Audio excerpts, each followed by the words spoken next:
नमस्कार दोस्तों।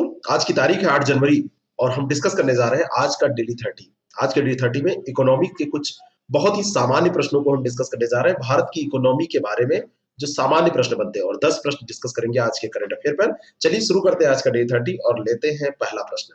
पहला प्रश्न ही आप देखेंगे, बहुत ही सामान्य नेचर का ये प्रश्न है और इस प्रश्न में जो बात पूछी गई है वो सबको लगभग पता होती है, लेकिन बस यहाँ पर आप उसको जब रिवाइज करते हैं, उस रिवीजन के क्रम में आपको वो फिर से याद आ जाती है और कुछ नए फैक्ट भी आपको मिल जाते हैं। तो पहला प्रश्न, विकास का भारतीय मॉडल किसके हितों की रक्षा करता है? सामान्य सा प्रश्न है, किसके हितों की रक्षा करता है? व्यक्ति की, राज्य की, व्यक्ति और राज्य की, उपयुक्त में से कोई नहीं। और इस प्रश्न का सही उत्तर है, ये मिक्स्ड इकोनॉमी है हमारी, जिसमें व्यक्ति और राज्य दोनों की रक्षा विकास का मॉडल करता है। मिश्रित अर्थव्यवस्था का अर्थ होता है जिसमें पब्लिक और प्राइवेट दोनों सेक्टर देश के विकास कार्यक्रमों की जिम्मेदारी निभाए, भागीदारी उसमें करें। सार्वजनिक क्षेत्र का प्रशासन जहां पर हो, सार्वजनिक क्षेत्र का प्रशासन जहां पर स्टेट करे और निजी क्षेत्र का प्रशासन जहां पर व्यक्ति करे, और दोनों प्रशासन वहां पर चलते हैं। इस प्रकार विकास का जो भारतीय मॉडल है वो मिक्स्ड इकोनॉमी इसीलिए कहा जाता है क्योंकि व्यक्ति और राज्य दोनों के बीच में है। इसलिए इस प्रश्न का सही उत्तर हो जाएगा व्यक्ति और राज्य। अगला जो प्रश्न है, भारतीय अर्थव्यवस्था वर्णित की जा सकती है किस रूप में? एक पिछड़ी, गतिहीन अर्थव्यवस्था, एक विकासशील अर्थव्यवस्था, एक अर्ध विकसित, एक विकसित। कैसी अर्थव्यवस्था है?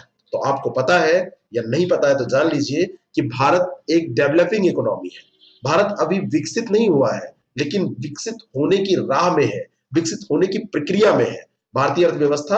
इसीलिए विकासशील अर्थव्यवस्था बोली जाती है। विकासशील अर्थव्यवस्था में जो उत्पादन का ढांचा, उत्पादन के स्वरूप एवं उत्पादित वस्तुओं में परिवर्तित होता रहता है और सामाजिक संबंधों में भी विकास के साथ साथ परिवर्तन होता रहता है, यानी कि इसका असर आपको समाज में भी देखने को मिलता है। और इस तरीके से इस प्रश्न का सही उत्तर हो जाएगा, भारत की जो इकोनॉमी है एक डेवलपिंग इकोनॉमी है, एक विकासशील इकोनॉमी है। बी ऑप्शन इसका बिल्कुल करेक्ट हो जाएगा। अगला जो प्रश्न है, देश की वृद्धि में निम्न में से कौन सा अनार्थिक तत्व है? देश की जो आप डेवलपमेंट देखते हैं, इस डेवलपमेंट में दो प्रकार के तत्वों का समावेशन होता है, एक आर्थिक एवं एक अनार्थिक, गैर आर्थिक जिसको कह सकते हैं। तो आर्थिक तत्व जो होते हैं उसमें प्राकृतिक संसाधन, श्रम, जनसंख्या, पूंजी, तकनीक, नवाचार जिसको इनोवेशन बोलते हैं, पूंजी उत्पाद अनुपात, ये सब शामिल किए जाते हैं। और जो अनार्थिक तत्व हैं उसमें सामाजिक घटक, धार्मिक घटक, राजनीतिक घटक, ये सब चीजें, ये सब तत्व शामिल किए जाते हैं, वैज्ञानिक तत्व उसके।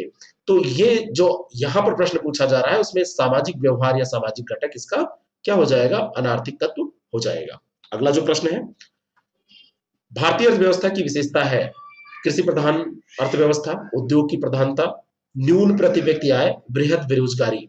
अब इसमें से आपको बताना है कौन सा सही है, और इस प्रश्न का सही उत्तर है कि भारत की अर्थव्यवस्था में उद्योग की प्रधानता नहीं है, विकसित अर्थव्यवस्था के अवलक्षण है। भारत की अर्थव्यवस्था अभी विकासशील अर्थव्यवस्था है। भारतीय अर्थव्यवस्था में क्या क्या आपको मिलेगा? आपको मिलेगा कृषि की प्रधानता, न्यून प्रति व्यक्ति आय मिलेगी और बृहद बेरोजगारी। वरन प्रति व्यक्ति आय बढ़ रही है लेकिन अभी भी ये न्यून है। तो 1, 3 और 4 हो जाएगा। तो डी ऑप्शन इसका करेक्ट हो जाएगा। नेक्स्ट क्वेश्चन, अगला जो प्रश्न है, भारत में मिश्रित अर्थव्यवस्था का अर्थ है, भारत में जो कहा जाता है कि हमारी जो इकोनॉमी है, जो हमारी अर्थव्यवस्था है वो कैसी है? मिक्स्ड इकोनॉमी है, मिश्रित अर्थव्यवस्था है। तो इसका अर्थ क्या होता है? मैंने आपको बताया कि सार्वजनिक और निजी क्षेत्र का जहां पर सह अस्तित्व होता है, दोनों को एग्जिस्ट करते हैं, तो वो क्या होती है? मिश्रित अर्थव्यवस्था का उदाहरण होती है। और भारत की जो इकोनॉमी है वो इसी का उदाहरण है, सार्वजनिक और निजी क्षेत्र का इसमें सह अस्तित्व है। अगला प्रश्न, भारत में नियोजित अर्थव्यवस्था आधारित है किस मॉडल पे? गांधीवादी व्यवस्था पर, समाजवादी व्यवस्था पर, पूंजीवादी पे, मिश्रित अर्थव्यवस्था पर। और इस प्रश्न का सही उत्तर है मिश्रित अर्थव्यवस्था। यहां पर आपको कंफ्यूज नहीं होना है कि आप गांधीवादी मार दे या आप समाजवादी मार दे, ये मिश्रित अर्थव्यवस्था है, हर जगह ये ध्यान रखिएगा। इसीलिए कई तरीके के प्रश्न आपके समक्ष रखे जा रहे हैं। तो इस प्रश्न का सही उत्तर क्या हो जाएगा? मिश्रित अर्थव्यवस्था, मिक्स्ड इकोनॉमी। अगला जो प्रश्न है, स्वतंत्रता के समय देश की जीडीपी में कृषि का हिस्सा लगभग 50% था, जो अब घटकर कितना रह गया? यानी कि जो जीडीपी टोटल हुआ करती थी उसमें एग्रीकल्चर का जो पार्ट था वो लगभग 50% हुआ करता था और ये अब घटकर कितना हो गया है, तो वर्तमान समय में आप देखेंगे तो लगभग 14% के आसपास ये रह गया है। एग्जैक्ट आंकड़े आपको जब बजट का डेटा आता है तो उसमें मिलते हैं, तो आप उसको याद रखें। फिलहाल अगर मोटे तौर पर ये पूछा जाए तो 14% ये है, और सेवा क्षेत्र सबसे ज्यादा है, ठीक है ना, सेवा क्षेत्र सबसे ज्यादा है। लेकिन अगर निर्भरता की बात की जाए तो निर्भर अभी भी कृषि पर सबसे ज्यादा जनसंख्या है, यानी कि कृषि पर आधारित जो निर्भरता है वो सबसे ज्यादा है। तो बी ऑप्शन इसका करेक्ट हो जाएगा। नेक्स्ट क्वेश्चन, हाल ही में centre for economics and business research द्वारा प्रकाशित एक रिपोर्ट के अनुसार भारत किस वर्ष तक विश्व की 5वीं बड़ी अर्थव्यवस्था बन जाएगा? ऐसा ये पूछा गया था पहले प्रश्न, अब ये बन चुका है और ये लक्ष्य रखा गया था 2025 तक, है ना, और भारत धीरे धीरे ये गेन कर रहा है। तो इसने, क्योंकि ये centre for economy and business research द्वारा किया गया था और 2025 इसका लक्ष्य है, तो इसलिए अभी भी इंपॉर्टेंट है कि इसके अकॉर्डिंग ये पूछा जा सकता है, इसलिए ये प्रश्न यहाँ पर रख दिया गया है। अगला जो प्रश्न है, निम्नलिखित कथनों पर विचार करें। भारत वर्ष 2020 में विश्व की 7वीं बड़ी अर्थव्यवस्था बन गया। विश्व की 5 बड़ी अर्थव्यवस्थाएं संयुक्त राज्य अमेरिका, चीन, जापान, जर्मनी और ब्रिटेन है। क्या ये सही है? दोनों प्रश्नों स्टेटमेंट को हम देखेंगे। वर्ष 2019 में अगर हम बात करें तो ब्रिटेन से आगे निकलकर विश्व की 5वीं अर्थव्यवस्था भारत बन गया था। तो 2020 वाली जो बात यहाँ कही जा रही है ये सही नहीं है, लेकिन वर्ष 2020 में ये फिर से 6ठे स्थान पर आ गया। विश्व की 5 सबसे बड़ी अर्थव्यवस्थाएं संयुक्त राज्य अमेरिका, चीन, जापान, जर्मनी और ब्रिटेन है। तो दूसरा स्टेटमेंट सही है, बी ऑप्शन इसका बिल्कुल करेक्ट हो जाएगा। ठीक है, तो ये अब फिर से जब आंकड़ा आएगा तो कोरोना के बाद क्या परिवर्तन हुए हैं ये बाद में पता चलेंगे, लेकिन ये चीजें आप ध्यान रखिएगा। अगला जो प्रश्न है, अर्थव्यवस्था के सेवा क्षेत्र के उदाहरण कौन कौन से हैं? शिक्षा है, खनन नहीं है क्योंकि ये प्राथमिक क्षेत्र का है, और बैंकिंग है। तो पहला और तीसरा इसका सही उत्तर हो जाएगा, सी इसका करेक्ट उत्तर हो जाएगा। सेवा क्षेत्र में शिक्षा, स्वास्थ्य, बीमा, बैंकिंग ये सब चीजें आती हैं, खनन प्राथमिक क्षेत्र में है। अगला प्रश्न, इनमें से कौन सा अर्थव्यवस्था के प्राथमिक क्षेत्र में शामिल नहीं है? कृषि शामिल है, मछली पालन शामिल है, पशुपालन शामिल है, वस्त्र उद्योग शामिल नहीं है। तो डी इसका सही उत्तर हो जाएगा। ठीक है, वस्त्र उद्योग, बिस्कुट उद्योग ये सब द्वितीय क्षेत्र में आते हैं। जो भी कच्चे माल के आधार पर चीजें बनाई जाती है, कच्चा माल जहां पे आएगा आपके पास वो प्राथमिक क्षेत्र हो जाएगा। कृषि से कच्चा माल प्राप्त होता है, खनन से कच्चा माल प्राप्त होता है, और इस कच्चे माल के आधार पर जब चीजें बनाई जाएंगी तो वो द्वितीय क्षेत्र होगा। तो लोहा उद्योग, वस्त्र उद्योग, बिस्कुट उद्योग ये जितने भी हैं ये सब द्वितीय क्षेत्र में आ जाएंगे। तो यहाँ पर सही उत्तर क्या हो जाएगा? वस्त्र उद्योग। नेक्स्ट क्वेश्चन, मिश्रित अर्थव्यवस्था को अपनाने वाला विश्व का पहला देश कौन सा था? 4 ऑप्शन आपके सामने हैं और ये अपनाने वाला फ्रांस था। मिश्रित अर्थव्यवस्था, जैसे भारत की अर्थव्यवस्था वो भी मिश्रित अर्थव्यवस्था है, लेकिन पहला देश फ्रांस था। भारत ने भी मिश्रित अर्थव्यवस्था को अपनाया है, लेकिन ये फर्स्ट कंट्री नहीं है। फर्स्ट अगर आपसे पूछा जाएगा तो फर्स्ट आप फ्रांस को बताएंगे। फर्स्ट कौन सा है? फ्रांस है, तो ये ध्यान रखिएगा। अगला जो प्रश्न है, मिश्रित अर्थव्यवस्था के उदय में प्रमुख भूमिका निभाई John Maynard Keynes, Adam Smith, Karl Marx, Amar Sen किसने निभाई? तो इस प्रश्न का सही उत्तर है जॉन मेनार्ड कीन्स। कीन्स बहुत बड़े अर्थशास्त्री थे। पूंजीवादी एवं साम्यवादी अर्थव्यवस्था के मिलन से एक नई अर्थव्यवस्था का उदय हुआ जिसे मिश्रित अर्थव्यवस्था के नाम से जाना गया। पूंजीवादी और साम्यवादी दोनों अर्थव्यवस्थाओं के बीच का रास्ता इसमें निकाला गया था, दोनों को मिला दिया गया था, और इसके उदय में ब्रिटेन के अर्थशास्त्री थे, ये भी ध्यान रखिएगा कहाँ के थे? ब्रिटेन के अर्थशास्त्री थे जॉन मेनार्ड कीन्स। तो कीन्स ने महत्वपूर्ण भूमिका निभाई थी। तो इस प्रश्न का सही उत्तर क्या हो जाएगा? A, John Maynard Keynes. Next question, अगला जो प्रश्न है, निम्नलिखित कथनों पर विचार करें। अर्थशास्त्र में मानव की आर्थिक गतिविधियों का अध्ययन किया जाता है। क्या ये सही है? और अर्थव्यवस्था यानी इकोनॉमी उत्पादन, वितरण एवं खपत की एक सामाजिक व्यवस्था है। दोनों की दोनों स्टेटमेंट यहाँ पर बिल्कुल सही है। सामान्य सी बात इसमें कही जा रही है, अर्थव्यवस्था का मतलब ही होता है उत्पादन, वितरण एवं खपत की एक सामाजिक व्यवस्था। अर्थव्यवस्था में क्या होता है? उत्पादन किया जाता है, उसको बेचा जाता है, खपत की जाती है, फिर से पैसे आते हैं, फिर उत्पादन होता है, उसी में आय होती रहती है। और ये किसी देश या किसी क्षेत्र विशेष में अर्थशास्त्र का एक फिगर है, जो इसी के आधार पर ये चित्र जो है वो चलता रहता है। ठीक है, और किसी विशेष अवधि में इन चीजों को निकाला जाता है, काउंट किया जाता है, इसकी बैलेंस शीट तैयार की जाती है, और मानव की आर्थिक गतिविधियों का अध्ययन अर्थशास्त्र में किया जाता है। अगला जो प्रश्न है, भारतीय अर्थव्यवस्था को अल्पविकसित सिद्ध करने वाली प्रमुख विशेषताएं क्या है? कृषि की प्रधानता ये है, औसत भारतीय का नीचा जीवन स्तर, ठीक है, तकनीकी विकास। अब क्या तकनीकी विकास होगा? अगर तकनीकी विकास ज्यादा होगा तो ये विशेषता हो जाएगी डेवलप्ड इकोनॉमी की। डेवलपिंग की नहीं होगी, विकसित देश की इकोनॉमी जो होती है उसमें तकनीकी विकास बहुत ज्यादा होता है। तो तीसरा नहीं होगा, पहला दूसरा होगा, बी ऑप्शन इसका बिल्कुल करेक्ट हो जाएगा, है ना। जो भारतीय अर्थव्यवस्था है उसमें कृषि की प्रधानता है, निम्न प्रति व्यक्ति आय है, पूंजी का अभाव है, जनाधिक्य की स्थिति है, अल्प रोजगार है, औसत भारतीय का नीचा जीवन स्तर है, तकनीकी पिछड़ापन यहाँ पर है, तकनीकी विकास ज्यादा नहीं हुआ है, और निर्बल आर्थिक संगठन है, पुरानी सामाजिक संस्थाएं हैं। तो ये सब भारतीय अर्थव्यवस्था की विशेषताएं हैं, धीरे धीरे इनमें सुधार हो रहा है।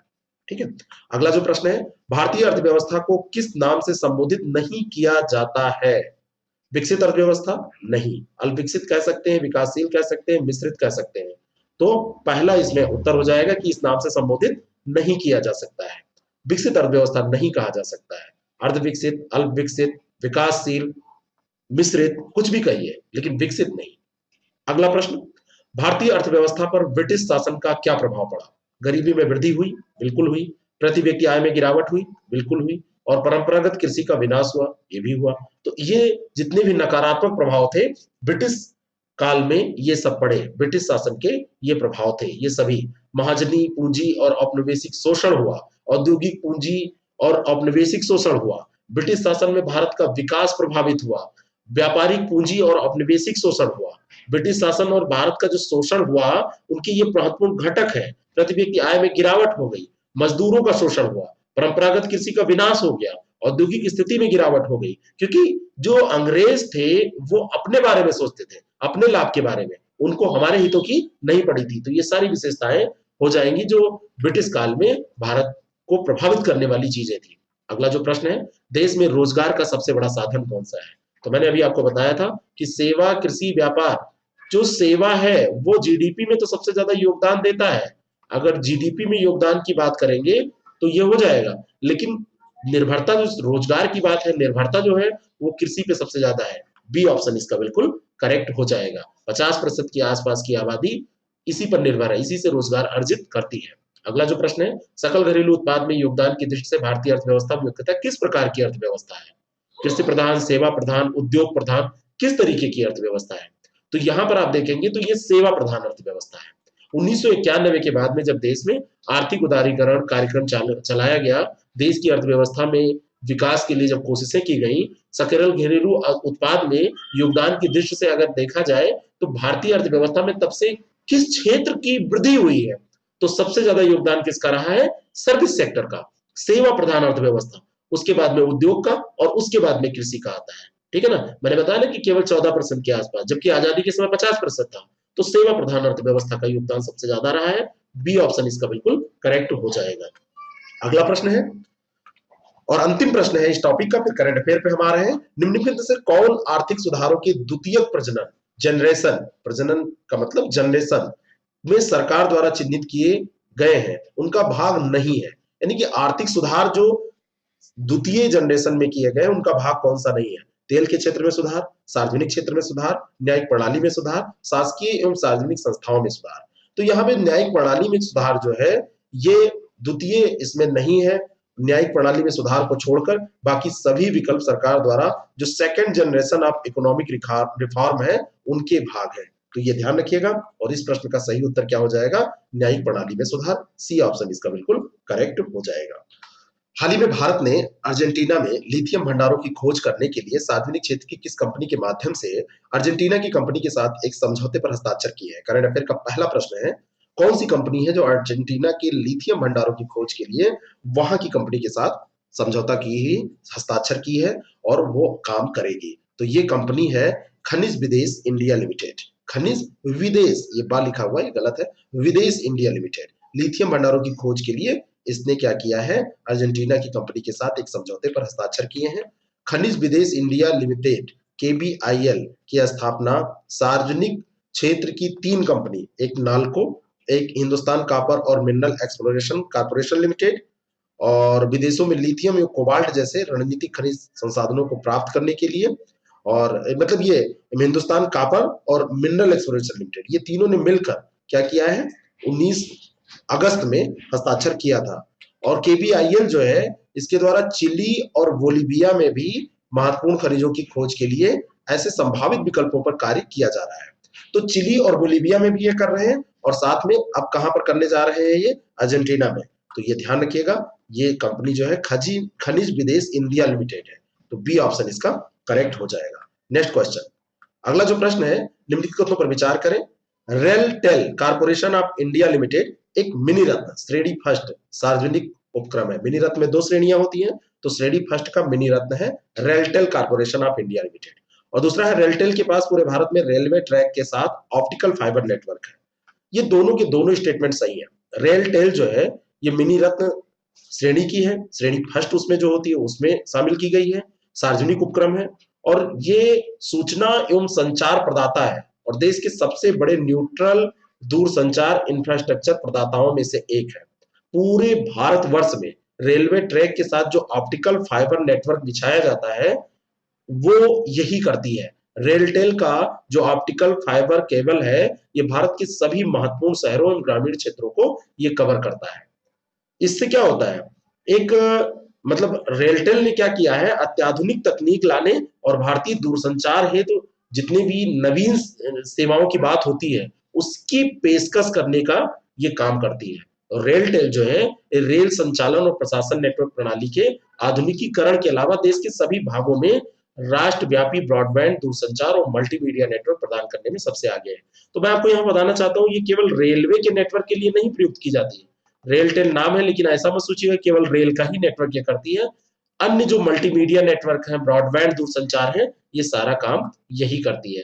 तो ये दोनों के दोनों यहाँ पर स्टेटमेंट सही हो जाएंगे। यानी कि भारत में रेलवे ट्रैक के साथ ऑप्टिकल फाइबर और मिनी रत्न श्रेणी फर्स्ट, ये दोनों बातें सही है। अगला जो प्रश्न है, प्रधानमंत्री द्वारा राष्ट्रीय माप पद्धति सम्मेलन का उद्घाटन किया गया, कब किया गया? राष्ट्रीय माप पद्धति है ना, नेशनल मेजरमेंट सिस्टम, ये कॉन्फ्रेंस हुआ है, एक सम्मेलन हुआ है इस पर। तो राष्ट्रीय माप पद्धति सम्मेलन का उद्घाटन किस तिथि को किया गया? प्रधानमंत्री नरेंद्र मोदी के द्वारा। तो ये 4 जनवरी 2021 को किया गया है। और नेशनल एटॉमिक टाइम स्केल और भारतीय निर्देशक द्रव्य राष्ट्र को इन्होंने समर्पित किया।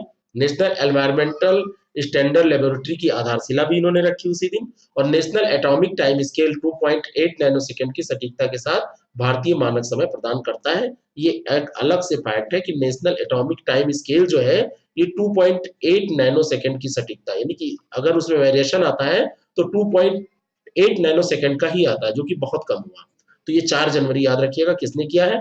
प्रधानमंत्री ने। प्रश्न पूछा जा सकता है किसने किया है, तो प्रधानमंत्री ने ये किया है। अगला जो प्रश्न है, तमिल भाषा और संस्कृति को बढ़ावा देने के लिए किस सरकार द्वारा तमिल अकादमी की स्थापना की गई है? कौन सी सरकार ने किया है? तमिल अकादमी की स्थापना किया है दिल्ली सरकार ने, तमिल भाषा और संस्कृति के डेवलपमेंट के लिए, उसको बढ़ावा देने के लिए। और यहाँ पर दिल्ली सरकार ने पूर्व पार्षद और दिल्ली तमिल संगम के सदस्य एन राजा, ये हैं, इनको तमिल अकादमी का उपाध्यक्ष भी नियुक्त किया है। तो ये बात भी आपको ध्यान में रखनी चाहिए। तमिल भाषा और संस्कृति में लोगों के कार्यों को बढ़ावा देने के लिए ये सब प्रयास किए जा रहे हैं। तो ये चीजें आप ध्यान रखिएगा। किस सरकार ने किया है, बस इतना इंपॉर्टेंट है, दिल्ली सरकार ने। नेक्स्ट क्वेश्चन, सागरमाला सी प्लेन सेवा को किस मंत्रालय के द्वारा शुरू किया गया है? कौन सा मंत्रालय इसको करेगा? तो जाहिर सी बात है इसको पत्तन पोत परिवहन और जलमार्ग मंत्रालय करेगा। सागरमाला सी प्लेन सर्विसेज पत्तन पोत परिवहन और जलमार्ग मंत्रालय के द्वारा शुरू किया गया है। और इसका जो उद्देश्य है, ये कुछ चुनिंदा मार्गों पर विशेष उद्देश्य वाले वाहन, स्पेशल पर्पज व्हीकल, एसपीवी बोलते हैं ना, स्पेशल पर्पज व्हीकल, विशेष उद्देश्य वाले वाहन संरचना के तहत संभावित एयरलाइन परिचालकों के जरिए सी प्लेन सेवा इसके अंतर्गत शुरू करने की योजना है। और इस परियोजना को मंत्रालय के प्रशासनिक नियंत्रण वाली सागरमाला विकास कंपनी लिमिटेड एसडीसीएल बनाई गई है, उसी के माध्यम से लागू किया जाएगा। और ये कंपनी मंत्रालय के प्रशासनिक नियंत्रण में है। तो ये मंत्रालय कौन सा हो जाएगा, ये ध्यान रखिएगा, पत्तन पोत परिवहन और जलमार्ग मंत्रालय। बी ऑप्शन इसका करेक्ट हो जाएगा। नेक्स्ट क्वेश्चन, अगला जो प्रश्न है, मध्य प्रदेश में ट्राई फूड जनजातीय खाद्य पार्कों की स्थापना की जा रही है। मध्य प्रदेश में जनजातियां पाई जाती हैं, सबसे ज्यादा जनजातियों की अगर संख्या आपसे पूछी जाए, यहाँ पे पॉपुलेशन की अगर बात की जाए, तो सबसे ज्यादा पॉपुलेशन जो पाई जाती है वो एमपी में पाई जाती है जनजातियों की। और ये जनजातीय कार्य मंत्रालय के तहत ट्राइफेड और खाद्य प्रसंस्करण मंत्रालय की एक संयुक्त पहल है। तो ये भी सही है, ये ट्राइफेड और खाद्य प्रसंस्करण मंत्रालय के साथ मिलकर ये पहल शुरू की गई है। तो दोनों सही है, ट्राई फूड पार्क बनाए जा रहे हैं। मध्य प्रदेश में बनाए जा रहे हैं और जनजातीय खाद्य है ये, ठीक है। और ये दोनों बातें सही हैं कि खाद्य प्रसंस्करण मंत्रालय भी इसमें भागीदार कर रहा है। और इस कार्यक्रम को वर्ष 2020 में वनधन योजना के तहत शुरू किया गया था। जो वनधन योजना चल रही है उसी के तहत शुरू किया गया है। ट्राई फूड में वनधन केंद्रों से कच्चे माल की खरीद की जाती है और प्रसंस्करण के बाद उत्पादों को ट्राइब्स इंडिया आउटलेट्स के माध्यम से देश भर में भेज दिया जाता है। तो ये इसका काम होगा।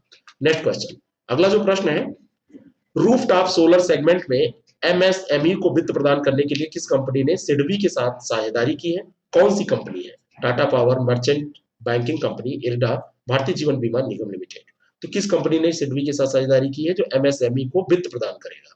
और यह है टाटा पावर। टाटा पावर ने रूफ टॉप सोलर सेगमेंट में एमएसएमई को वित्त प्रदान करने की अभी साझेदारी की है। किसके साथ? सिडबी के साथ की है। तो ये दोनों याद रखिएगा, टाटा पावर और सिडबी। इसके तहत 10% से कम ब्याज दर पर ये लोन दिया जाएगा और ये ऋण जो है त्वरित तरीके से मंजूर और वितरित किया जाएगा, यानी कि इसमें टाइम नहीं लगाया जाएगा। तो इस प्रश्न का सही उत्तर हो जाएगा टाटा पावर। नेक्स्ट क्वेश्चन, अगला जो प्रश्न है,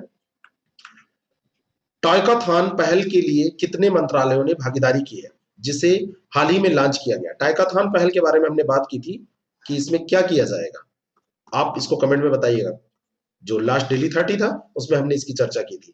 कितने मंत्रालयों ने इसमें भागीदारी की है? 2, 5, 6, 3। तो इसका सही उत्तर है 6। टाइकाथॉन नामक एक पहल ये जो शुरू की गई है, ये स्वदेशी उद्योग, खिलौना उद्योग को बढ़ावा देने के लिए, मैंने बता ही दिया आपको। और शिक्षा, महिला एवं बाल विकास, कपड़ा, वाणिज्य और उद्योग मंत्रालय, एमएसएमई, सूचना एवं प्रसारण मंत्रालय, इन सब को मिलाकर 6 मंत्रालयों ने इसमें भागीदारी की है। छात्र, शिक्षक, डिजाइन विशेषज्ञ, स्टार्टअप, स्वदेशी खिलौने और गेम विकसित करने के लिए एक साथ काम करेंगे, यानी कि सब एक प्लेटफॉर्म पर आके काम करेंगे, जिससे कि चाइना की जो खिलौना की निर्भरता है भारत की चाइना पर, वो कम हो जाए। तो सी ऑप्शन इसका करेक्ट हो जाएगा, 6 मंत्रालय। नेक्स्ट क्वेश्चन, अगला जो प्रश्न है, स्वस्थ वायु वेंटिलेटर जिसे हाल ही में खबरों में देखा गया था, किस संगठन द्वारा विकसित किया गया है? ये स्वस्थ वायु, ये है क्या? ये वेंटिलेटर है और इसे खबरों में देखा गया। किस संगठन ने इसको डेवलप किया है? और इसको डेवलप करने वाला संगठन है नेशनल एरोस्पेस लेबोरेटरी, CSIR की। NAL है CSIR के अंतर्गत, तो CSIR NAL के वैज्ञानिकों ने स्वस्थ वायु को डेवलप किया है और ये क्या है? Non invasive ventilator. और इस वेंटिलेटर को विकसित करने के लिए CSIR IGIB के चिकित्सा पेशेवरों के साथ सहयोग भी किया गया है। कोविड-19 रोगियों के लिए उपयोग करने के लिए प्रमाणित इसको किया गया है। 35% तक ऑक्सीजन पूरकता की आवश्यकता इसमें होती है। तो ये ध्यान रखिएगा, CSIR के वैज्ञानिकों ने ये स्वस्थ वायु क्या है? वेंटिलेटर, इसको डेवलप किया है। ये ऑप्शन इसका करेक्ट है।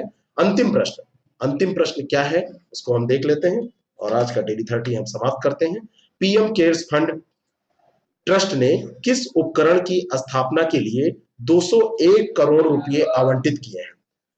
पैसा कहां से दिया जा रहा है? पीएम केयर्स फंड के तहत दिया जा रहा है। 201 करोड़ रुपए दिया जा रहा है। और ये कौन सा उपकरण है? ये उपकरण है ऑक्सीजन जनरेशन प्लांट्स, इसको दिया जा रहा है। और 162 समर्पित मेडिकल ऑक्सीजन जनरेशन प्लांट की स्थापना के लिए दिया जा रहा है। और ये कार्य स्वास्थ्य एवं परिवार कल्याण मंत्रालय के तहत एक स्वायत्त निकाय सेंट्रल मेडिकल सप्लाई स्टोर द्वारा किया जाएगा। कैसा लगा आपको आज का डेली 30? जरूर बताएं और इसको शेयर करें उन सभी लोगों तक जो किसी न किसी परीक्षा की तैयारी करते हैं। आप उनको भी शेयर कर सकते हैं जो जीके का वैसे भी स्वाद चखना चाहते हैं, जिनको जीके पसंद है। वैसे तैयारी करने वालों के लिए इससे अच्छा कुछ नहीं हो सकता कि एक टॉपिक जीके का, जीएस का और एक डेली का करंट अफेयर का डोज उनको मिलता है। Thank you very much. नए हैं तो चैनल को सब्सक्राइब कर लीजिए। पोस्ट अच्छी लगे, वीडियो अच्छा लगे तो इसको लाइक जरूर कर दीजिएगा।